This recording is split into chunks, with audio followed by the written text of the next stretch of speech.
Historically, one of the best ways to get noticed as an author was to have a short piece published in a literary magazine or journal.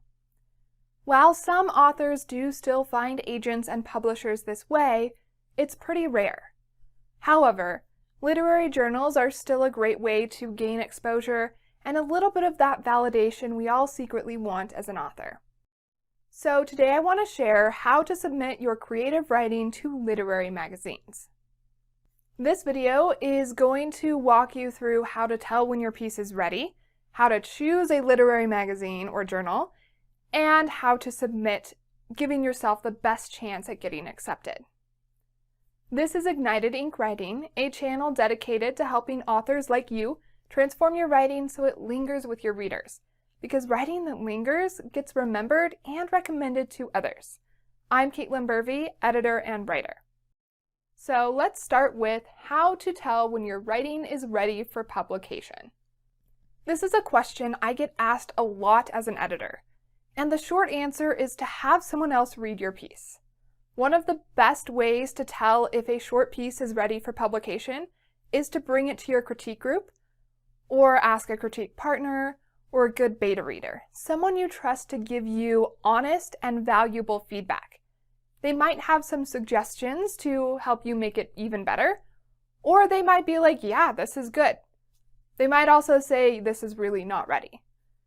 It's hard to make that judgment call when it's our piece, it's our baby, our thing that we created and we love, so we need an outside opinion, someone who can be more objective. As an editor, I have worked with authors on short pieces, so that's always another option as well. Another way to tell if your piece is ready is the type of changes you make every time you go back and reread it. As authors, we're always fiddling with our writing. We're trying to make it the best it can be. If, when you go back to your short piece, you find yourself adding dialogue, redoing description, moving things around, that piece is not ready for publication. You're still doing a lot of revisions. But if when you go back and read your piece, you find yourself changing a word every now and then, or moving around some commas, that piece is done. You're ready to start submitting it. The last way to tell if your piece is ready is if you've read it 100 times and you're still in love with it and excited about it, that's probably a good piece to submit to a publication.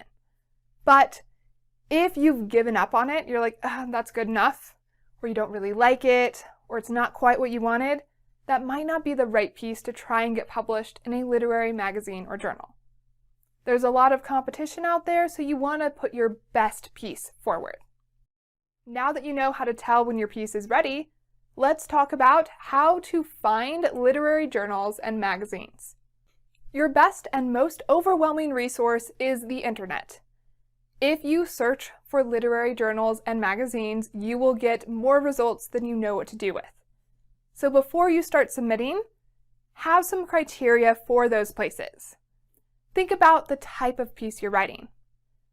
Do you have a fiction short story?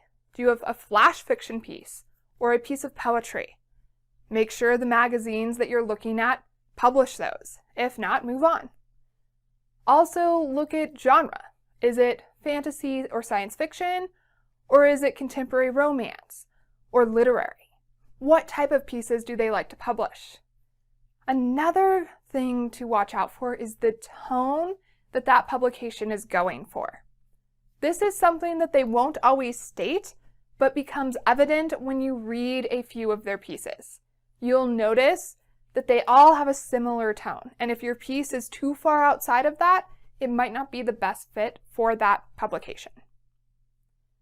Two of my favorite websites to start with are Poetry and Writers and Freedom with Writing. Both of those are going to be linked in the comments below. These are places that are great at curating literary magazines and journals, and they include things like the genres or types of pieces they publish, any themes that they might have going on, contests, word count, and even when they're open for submissions. Remember, literary journals and magazines are not usually open year-round for new submissions. If you're the type of person who would rather have a physical thing to go through, then you're going to want the Writer's Market. This is a giant book There are lots of versions. One of them is specifically for short stories, one of them is for poetry, and they collect all of the literary journals and magazines that the authors know of and put them in this book that they publish once a year. It's a great resource, but it does get outdated quickly because literary magazines are very fluid. They come and they go. So I recommend using it from your local library and not buying a new one every year. Also, make sure you double check the information in the book at the literary magazine or journal's website to make sure dates haven't changed or something like that. The last two places I recommend looking for literary journals and magazines for your piece is writers' organizations and colleges. These places often have a yearly or quarterly anthology or magazine that you can submit to. You can also get together with other authors and create your own anthology. My fiction critique group does this. We released a collection of short stories each of us had written around the theme of proof, and it did pretty well. We're planning on releasing a second one soon on the theme flight. This can be fun, and it can be a good way to bond with your critique group. Now that you know where to look for places to publish your pieces, let's move on to how to submit to literary publications. Follow the submission guidelines. If you take nothing else from this video, take that. You must follow their guidelines. You can find this at the submissions tab on their website or in the writer's market. The submission guidelines are going to tell you things like word count, formatting, any themes that they're currently looking for, what they will and will not publish. A lot of literary journals or magazines are either not willing to publish gore and violence, especially sexual, or they're aiming more at adults and they do want that and they don't want anything fluffy. Those two extremes are pretty common. You need to know where your piece falls within that so you know which type of journals to submit to. When it comes to formatting, most of these places want standard manuscript format. My first video I made was on that, so I'll link to it at the end of this one. Basically, standard manuscript format is the easiest to read, and it shows that you know what's happening in the writing industry. You're a part of that community. If you don't bother to follow standard manuscript format, it either means you're lazy or you're too new to know how to do that, so you're not likely to get accepted. I used to work for a literary magazine, and we got so many submissions that we were looking for quick ways to reject people. We got hundreds each time. So if you did not follow our guidelines, your piece wasn't read. It was automatically rejected. This is very common. That's why you really need to follow those guidelines. Also, don't believe you are the exception. Like I said, we didn't even read those stories a lot of the time, so we're not going to know your piece is some wonderful masterpiece. If we asked you for 1,500 words and you sent us 1,600 words, you are not getting read. Another good practice is to read through a little bit of the journal or magazine you're submitting to make sure your piece fits with the tone of the pieces they accept and the style. These are things that are hard to articulate in those submission guidelines, so it's a good idea to read a little bit beforehand. I know that this can quickly become overwhelming when you're looking at a lot of literary journals and magazines, so just do the best that you can. And if there's a journal or magazine that you love and you read, you can write a piece specifically with them in mind. Sometimes that's actually the best way to go about it. Some literary magazines are going to ask you for a cover letter and/or a bio. Your cover letter is not the same thing as a query letter. It's not a pitch. You do not want to spoil your story in there.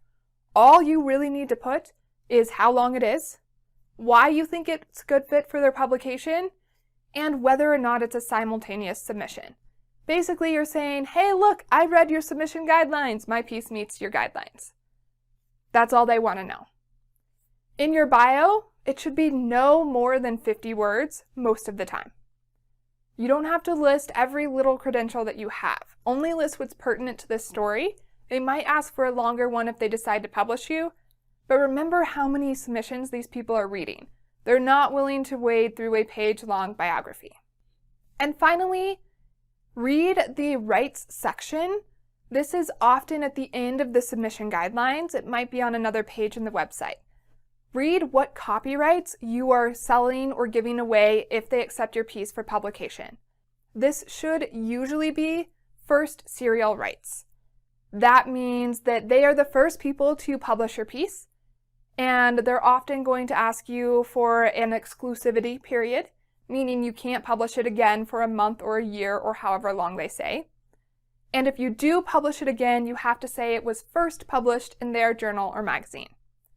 Other places do accept reprints. That's not nearly as common. Also, if you get paid, you might be giving away more rights than that. So make sure you know what you're giving away. The other thing to look for is audio rights. A lot of literary journals and magazines have recently been requesting those. If they don't have a podcast, do not give away your audio rights. A lot of podcasts function just like literary journal and magazines. They will pay to read your piece on air. Then you can link to that podcast. So don't give away those audio rights unless you're going to have a good shot at that literary journal or magazine reading your piece. If they don't have a podcast, there is no reason they should take those from you. So again, read the submission guidelines. Those rights are likely in there. I want to leave you with why an editor recommends writers submit to literary journals and magazines. Even though these places are not likely to get you a book-length contract anymore, they're still worth your time. They can give you that validation and exposure you might need. If you get in something like Chicken Soup and you write that type of nonfiction, that could help you sell more of your books if and when they are published. They also give you a credential to put in your query letters when you are trying to get your full manuscript published. They're useful in that way too. And sometimes they're just fun. I once had a literary magazine that partnered with illustrators, and so each story was illustrated. That was just fun. It was worth it to submit there even though I didn't get paid for that experience. Also know that you're going to get rejected. A lot. It's just the name of the game in this industry. Literary journals and magazines get hundreds to thousands of submissions for every issue. They're going to have to reject good pieces. There's just no way around it. But it's worth it every time you get that acceptance letter. Finally, don't be afraid of online-only publications. This isn't as much of a thing as it used to be, but a lot of authors really wanted and still do want to see their pieces in a physical printed book. We like holding things in our hands as humans. But an online publication can actually be more useful because instead of just listing where you've been published, you can link to that online journal. So if someone's interested in you, they can click on the link and go look at your piece right then and there. Same thing with podcasts. You can link to that podcast episode. What tips do you have for authors who are submitting to literary journals or magazines? Share them in the comments below.